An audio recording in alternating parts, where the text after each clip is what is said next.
So for this review, I'm going to be replacing this lock on this door with this Elemake smart lock. Now, I put this in here a couple of years ago. I really like this lock.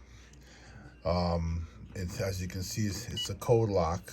Has surface mount buttons. I don't know if you can see them there.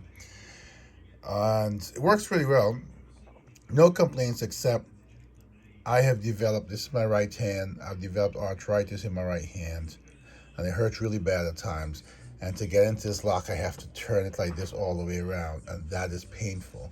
So I'm looking for a regular lock. I was looking for a regular smart lock that I could open like a regular handle on the door, and the Elemake came up. So this is the lock that's currently on there, and I'll be back once I've replaced it. So as you can see here now, the old lock has been removed. Here it is. And now I'm going to take the Elemake smart lock out of that box and go ahead and install it and see how easy it is and how it works.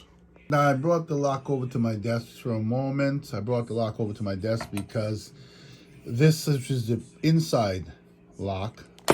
This is the outer handle with the biometric here, and as you can see, that's a very natural movement. It's metal, it's pretty solid, but here you see there's a screw.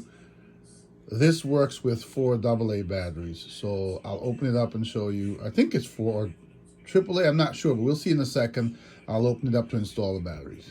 Here it is, you can see it's opened up. Now I must say that this screw, I had to use my own screwdriver. The screwdriver they supply for their screw doesn't work well at all. You can't get the screw out with that screwdriver, so I had to get my own. Now here we are. Now let me tell you first of all, these are actually, I will change these batteries out. These are from Harbor Freight. I found them to last okay, but unlike the lock I took off, that lock had the battery built in, a rechargeable battery. This you have to put batteries in, so that bothers me a bit, because obviously there'll be times when you have to, open it up to change these batteries. As you can see in the lock, on the part that goes on the outer part, there is a wire here. That wire gets routed through the lock and through the hole here you can see, and plugged into this little plug right here on the inside of the lock. See that little plug? Okay. I think if you ever run out of power, there is a USB port right there, and that's how you would power it to in an emergency situation to get the door open. Well, wait a minute. I'm sorry. That's wrong.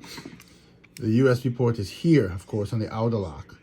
And this is the USB port, a micro USB that you would plug in on the outer door, and it would give it power through that cable to be able to open the lock so you can get in and change the batteries. Now, when I put on these standoffs that go through the lock, I found out really quickly, sorry for moving the camera so fast, that these are too long.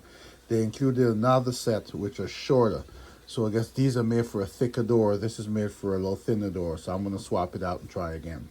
Okay, just wanted to show you as I'm going along with the install. It's not hooked up yet. So if you turn the outer handle, the lock doesn't move. If you turn the inner handle, the lock moves, okay? So now I'm going to plug this into the circuit, connect it. The screw that goes in here is quite small, as I showed you, but they did include an extra screw. So hopefully I don't drop it, and when I come back to you, the lock should be on, and then we'll deal with programming.